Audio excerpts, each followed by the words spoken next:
यंदा 25 जून 2026 रोजी निर्जला एकादशी साजरी केली जात आहे. वर्षभरात सर्व 24 एकादशीपैकी ही सर्वात कठीण आणि पुण्यदायी मानली जाते.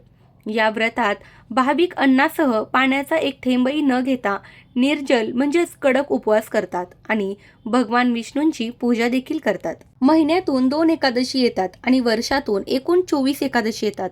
परंतु सर्व एकादशीपैकी निर्जला एकादशी खूप महत्त्वाची आणि शुभ मानली जाते. जर आपण निर्जला एकादशीच्या व्रताची पूजा करून भगवान विष्णू आणि माता लक्ष्मीची पूजा जर केली तर त्या व्यक्तीच्या मनातील कितीही कठीण आणि जुनी इच्छा ही 100% पूर्ण होते असं म्हटलं जातं.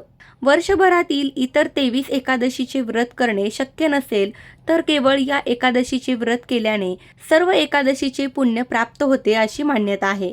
म्हणूनच या दिवशी व्रतासोबतच भगवान विष्णूंच्या पूजेसोबतच काही महत्त्वाचे उपाय आणि सेवा सुद्धा केल्या जातात.